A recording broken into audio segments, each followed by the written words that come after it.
15 in the middle of that first quarter. What flipped the switch for this group and what got you guys going in the second quarter? I think our defense got a lot better, especially in transition. And honestly, like they just made some threes on us, and we just kind of pushed through that part of the game. And I thought minus the first 6 minutes, we were really, really good. I don't know what they scored out. I think I had 21 at that point when we called timeout, and then after that, I thought we played pretty good defense. So I'm proud of us. Nobody panicked. We kind of just settled into the game, but we definitely need to get off to a better start. Kelsey, this offense almost seems frantic at times watching it from a distance, but you all seem to find the focus when the shots start to go. How does that dynamic work? It's like it's just a level 12, but you all maintain it. I think it's a matter of our chemistry. We've really taken time as teammates to really get to know each other on and off the court, and I think it serves to what you see now. And I think even though it might look a different way to you, we've already established what our chemistry is and how we want to play. And I think for us, we got an unbelievable chemistry now to where it's unspoken. And so you get to see it. Even if you don't understand it, trust me, we get it. We understand it. That's a huge point right there. And that's something I want to take away from this.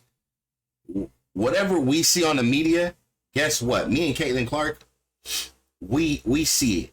We're close to each other. We know. Caitlin, you seem to be having a very fun time at the end of that game. Can you describe kind of your feelings that obviously great shooting, great assists, the numbers, and just the exhilaration, the joy, whatever you were feeling? Yeah.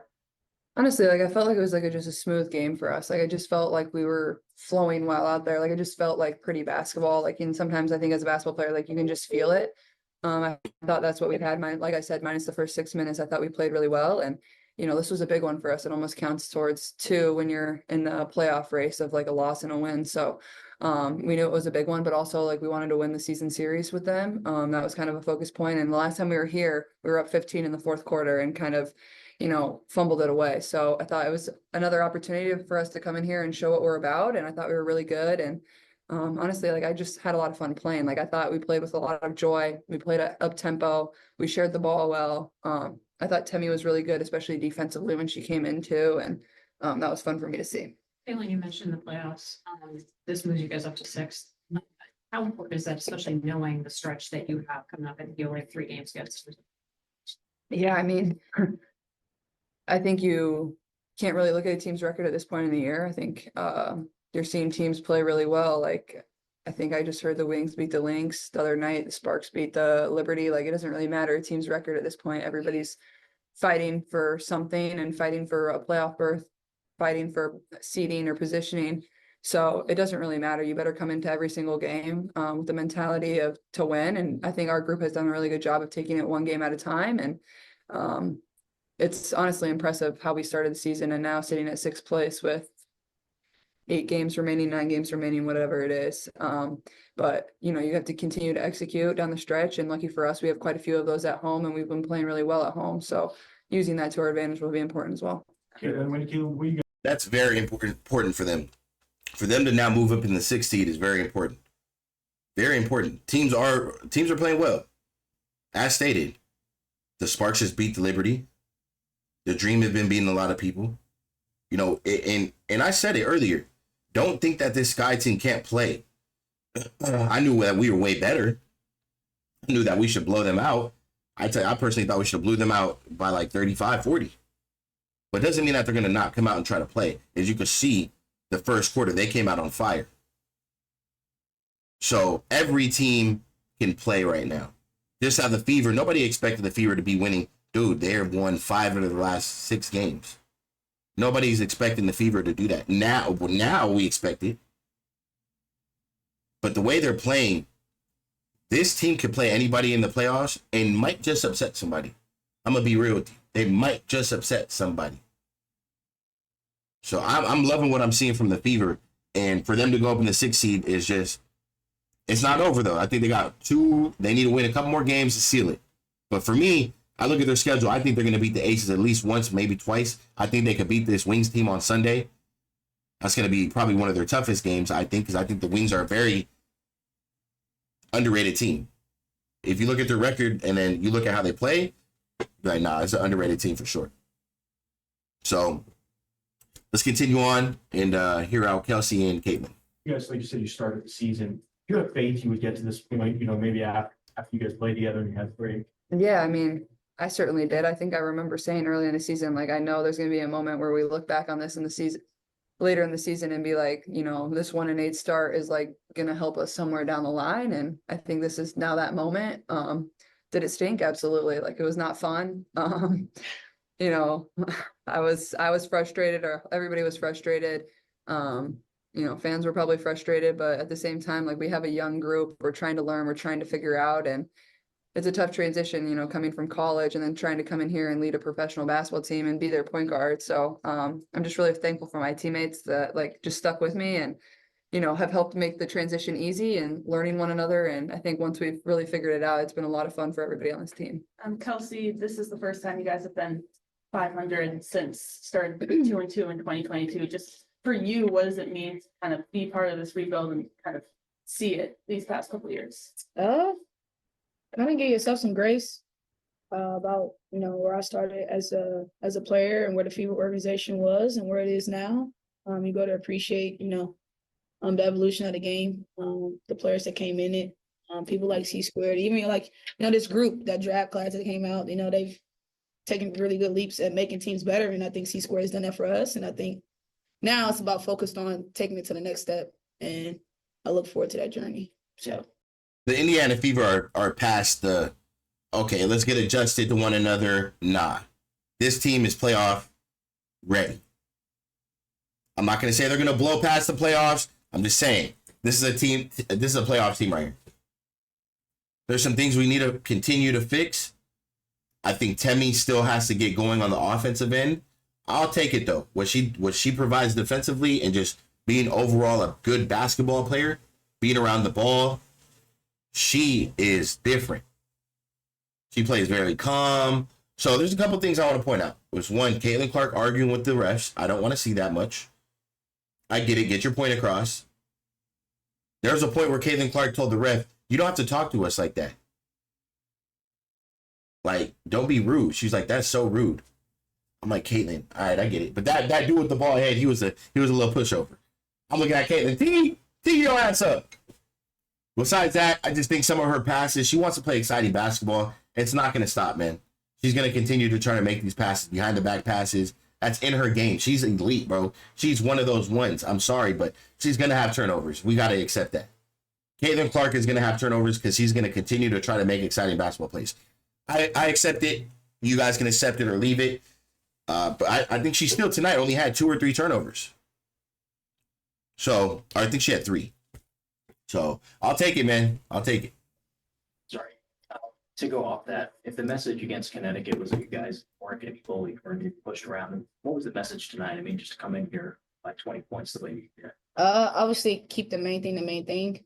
We knew that Chicago had a lot of like up and down as far as, you know, their roster and who was playing and who wasn't. And I think for us it was about keeping the main thing and stay focused on that. And this game was about rebounding. You know, we all kind of like said it, and I think we had that focus, especially with players like Angel. And so get them off the glass and then run. And so I think that focus kind of maintained throughout the course of the 40 minutes today. Anyone it seems in this stretch, any combination of 5 you all have out there, you've got 5 scorers. What's just the confidence you have in everybody right now? Put them in the hand, the points are going to be there. Yeah, I think we're just tough to guard, especially like, you know, especially when we just play in transition. Like, we're just playing pretty basketball, playing fluid basketball. We're playing off one another. We're just reading each other. And that's not something the other team can like scout for. Like, you don't know what we're going to do. We don't know what we're going to do. It just happens. It's just basketball. And like, that's the best way to play basketball. Like, be a basketball player, make reads, play off your teammates, set them up for success.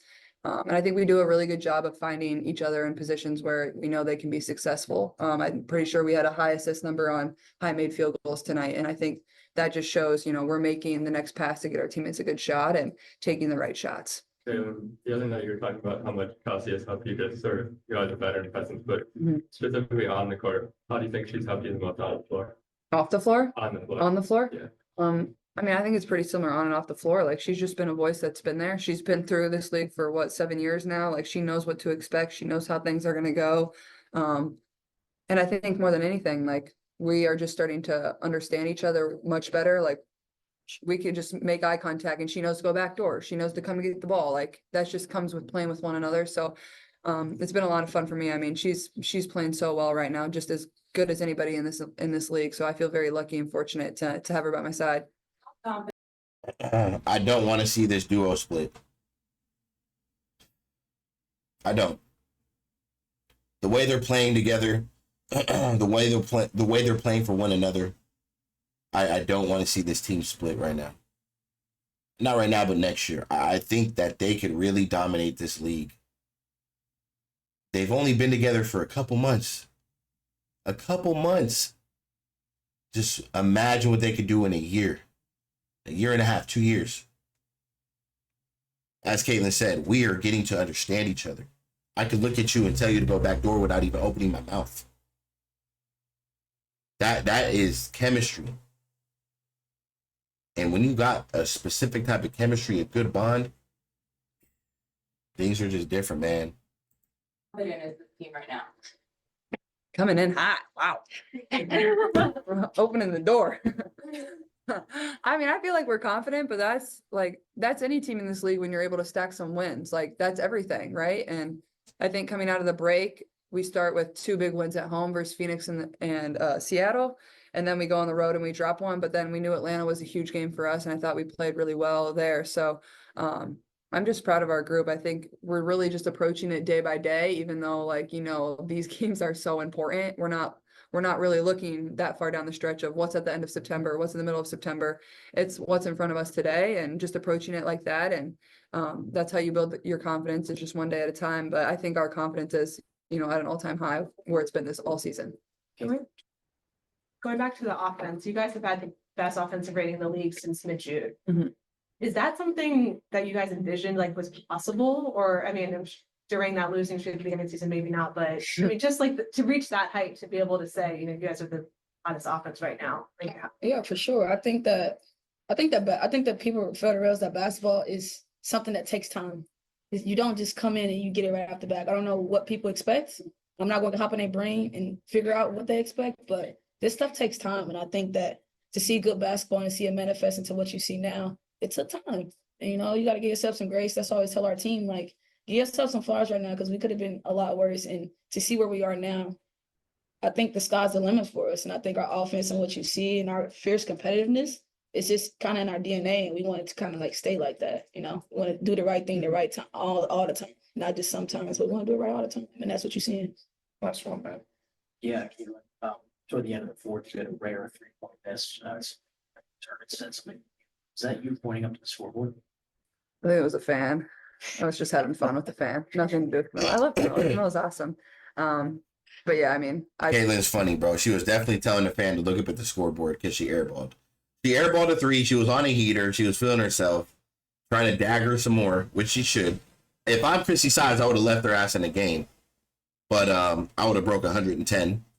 Now, as far as what Caitlin did is she looked at a fan, because the fan, they got all hyped when Caitlin airballed. Fans are jumping out of their seat, screaming and yelling and cheering.